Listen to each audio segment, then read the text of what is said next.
ধর্ম হচ্ছে ইসলাম। আর ইসলাম ধর্মের প্রবর্তক হচ্ছেন হযরত মুহাম্মদ সাল্লাল্লাহু আলাইহি সাল্লাম। আর ইসলাম ধর্মের শিক্ষা এবং ভিত্তি শুরু হয় এরকম কোনো মাদ্রাসা বা ইসলামী শিক্ষার মাধ্যমে। ইসলামী শিক্ষা বিস্তারের ক্ষেত্রে এরকম কওমি এবং এতিমখানা মাদ্রাসা ছড়িয়ে ছিটিয়ে রয়েছে বাংলাদেশের আনাচে কানাচে।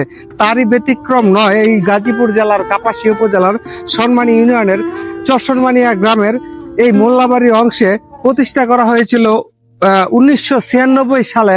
এই মোল্লাবাড়ির একজন দানবীর শহীদুল্লাহ নামে তিনি প্রতিষ্ঠা করেন চরসনমানিয়া চর আলীনগর মিফতাহুল উলুম মাদ্রাসা এবং এতিমখানা। আজকে হচ্ছে ঈদের দিন, আজ হচ্ছে শনিবার। গত শুক্রবার 6 জুন 2025 একটি হৃদয় বিদারক ঘটনা ঘটে গেছে। কথায় আছে চোর শোনে না ধর্মের কাহিনী।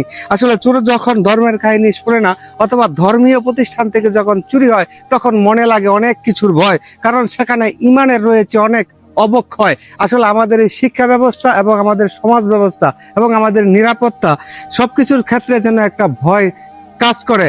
যেহেতু ইসলাম হচ্ছে শান্তির ধর্ম আর শান্তির শিক্ষাটাই এখান থেকে প্রদান করা হয়। আর এখানে ছোট ছোট বাচ্চারা এবং এতিম ছাত্ররা লেখাপড়া করে। আর যেই চুরি হয়েছে এই চুরির পরিমাণ হচ্ছে প্রায় 1,40,000 টাকা। এই টাকাগুলি এই মাদ্রাসার বিভিন্ন লোকেদের দানকৃত এবং এই ছাত্রদের পিছনে ব্যয় করাকৃত জমাকৃত টাকা।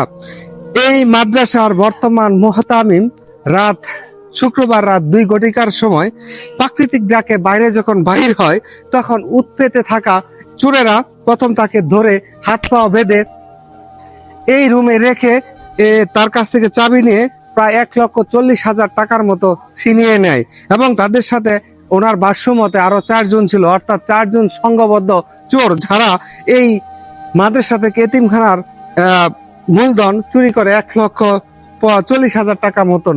কিন্তু আমার প্রশ্ন হচ্ছে সেটা নয়, প্রশ্ন হচ্ছে ধর্মীয় প্রতিষ্ঠান যেমন মসজিদের ব্যাটারি চুরি এবং এতিমখানা মাদ্রাসার মূলধন চুরি, এইগুলি আসলে কিরকম মন মানসিকতার চোর এবং করে থাকে সেটাই আমার প্রশ্ন। প্রথমেই বলেছি চোর নাই শুনে ধর্মের কাহিনী। এই চরসনমানিয়া চর আলীনগর মানুষের অক্লান্ত প্রচেষ্টায় এই মাদ্রাসাটি এই পর্যন্ত এসেছে।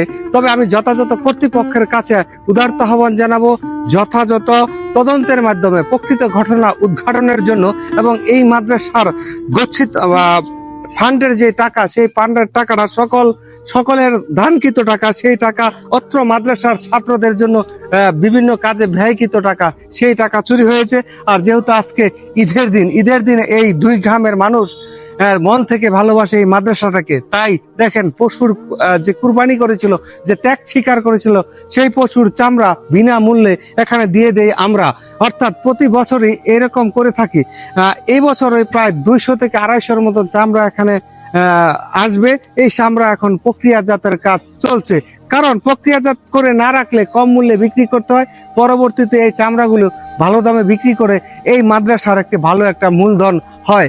যেহেতু ঈদের আগের দিন শুক্রবার রাত 2 ঘটিকার সময় একটি অনাকাঙ্ক্ষিত ঘটনা ঘটেছে, এই মাদ্রাসার মূলধন চুরি হয়েছে, তাই আমার মাধ্যমে যথাযথ কর্তৃপক্ষের দৃষ্টি আকর্ষণ করছি এবং এই রকম চোর আশেপাশের না কেউ হয়তোবা এর সাথে জড়িত থাকতে পারে, কারণ দূর থেকে এত রাত্রে করে এখানে এই মাদ্রাসায় চুরি করার জন্য আসার কথা নয়।